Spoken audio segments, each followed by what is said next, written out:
Hi guys, കുറച്ച് പച്ചക്കറി എല്ലാം കൊണ്ടുവന്നിട്ടുണ്ടായിരുന്നു.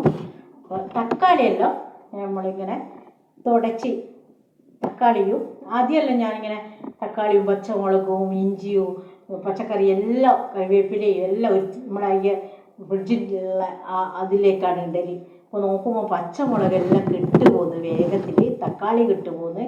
അപ്പോൾ ഞാനൊരു ഐഡിയ എടുത്തത് തക്കാളിയെല്ലാം തുടച്ചിട്ട് ഒരു പാട്ടയിൽ ഇട്ട് വെക്കും. അതെൻ്റെ മോളാണ് എന്നെ സഹായിക്കുന്നത്. ഞാൻ എടുത്താൽ അവിടെയൊക്കെ അത് മങ്ങടക്കില്ല.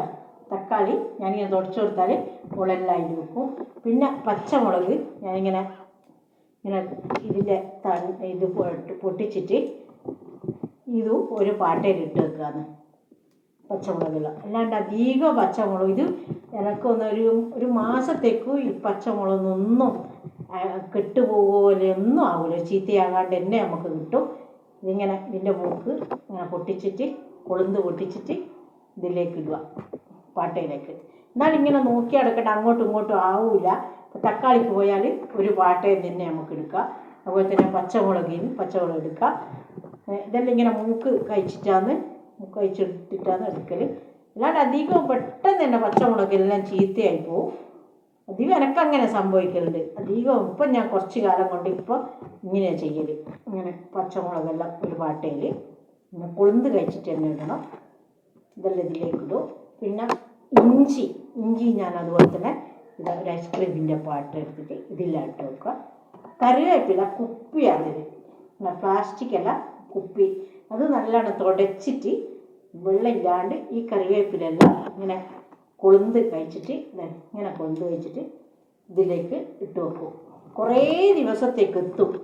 ഇല ചിലപ്പോൾ കുറച്ചും കൂടി ഒരു 2 ആഴ്ച ആകുമ്പോഴത്തേക്ക് ഇല കൊഴിഞ്ഞു. പക്ഷെ അത് കുപ്പി തന്നെയായിരിക്കും, കെട്ടുപോകില്ല. നമുക്ക് സുഖമായിട്ട് എടുത്തിട്ട് ഫ്രഷായിട്ട് തന്നെ ഇടാം. പ്ലാസ്റ്റിക് അല്ല, കുപ്പിയാണ് എടുക്കേണ്ടത്. നമുക്ക് നല്ല ഫ്രഷായിട്ട് തന്നെ കറിവേപ്പില കിട്ടും. അത് ഇതിലെടുത്തിട്ട് മഞ്ഞളും ചൂടുവെള്ളവും ഉള്ള വെള്ളത്തിൽ ഞാൻ കുറച്ച് സമയം ഇട്ട് വെച്ചിട്ടാണ് എല്ലാ പച്ചക്കറിയും അങ്ങനെയാണ് ഉപയോഗിക്കല്. ഇപ്പോൾ ആദ്യമൊന്നും അങ്ങനെ ഇല്ലേനും, ഇപ്പോൾ അങ്ങനെ പ്രശ്നമാണ് നമ്മളെ പച്ചക്കറികളെല്ലാം എന്ന് പറഞ്ഞതിന് ശേഷം ഇപ്പം അങ്ങനെയാണ് ഉപയോഗിക്കുള്ളൂ. പിന്നെ കഴിഞ്ഞ വർഷമെല്ലാം ഞാൻ തന്നെയാണ് പിന്നെ പച്ചമുളകും പയറെല്ലാം ഉണ്ടാക്കിയിട്ട് ഞങ്ങൾ കടയിൽ നിന്നൊന്നും വാങ്ങലില്ല. ഇപ്രാവശ്യം അങ്ങനെ ഇപ്പം ഞങ്ങൾക്ക് വെള്ളം കെട്ടിക്കിടക്കുന്ന വീട്ടിൻ്റെ ചുറ്റും വെള്ളമാണ്. ഇത് പച്ചക്കറിയൊന്നും അങ്ങനെ നട്ടുകൂടാ. ഒക്ടോബർ അങ്ങനെ ആകുമ്പോൾ കൃഷി തുടങ്ങും. ഞാൻ ചെറിയ കൃഷി, വലിയ കൃഷിയൊന്നുമില്ല. ഞങ്ങൾക്ക് ആവശ്യമുള്ള കറിവേപ്പില ഇതിലിങ്ങനെ ഇട്ടിട്ട് മൂടി വെക്കും. എത്ര ദിവസത്തേക്കായാലും നമുക്ക് ഈ കറിവേപ്പില തീരുന്നവരെ ഇല കൊഴിഞ്ഞു പോകും. അതിൽ കുറച്ച് ദിവസം കഴിയുമ്പോഴത്തേക്ക് പിന്നെ മാങ്ങ ഇതുപോലെ തന്നെ പാട്ടയിൽ ഇട്ട് വെക്കും. പിന്നെ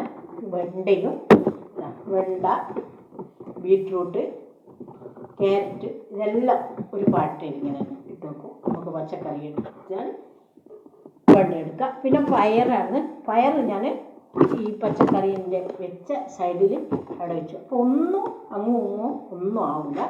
പിന്നെ മല്ലിച്ചപ്പ് ഞാൻ കവറത്തില്ലാണ്, അതിനൊക്കെ ഐഡിയയില്ല.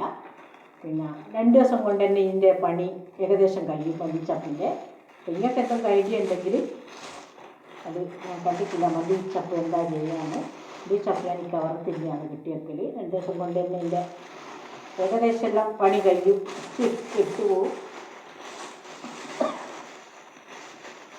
എല്ലാം അധികമാണ് ചിലപ്പോൾ ഇങ്ങനെ തന്നെയായിരിക്കും ചെയ്യല്. എൻ്റെ ഇതിൽ തന്നെ എനിക്കിങ്ങനെ കെട്ടുപോകുന്നതുകൊണ്ട് ഞാനിങ്ങനെ ചിന്തിച്ചിട്ട് ഉണ്ടാക്കിയതാണ്. ഇങ്ങനെ പാട്ടയിൽ എടുത്തിട്ട് ഇതിലെല്ലാം. എന്നാൽ നമുക്ക് പെട്ടെന്നൊരു തക്കാളി എടുക്കണമെങ്കിൽ ഇങ്ങനെ ചെകഞ്ഞ് കളിക്കണ്ട. തക്കാളി എടുക്കാം, പച്ചമുളക് എടുക്കാം. ഇനി അടുത്ത വീഡിയോയുമായി വീണ്ടും കാണാം.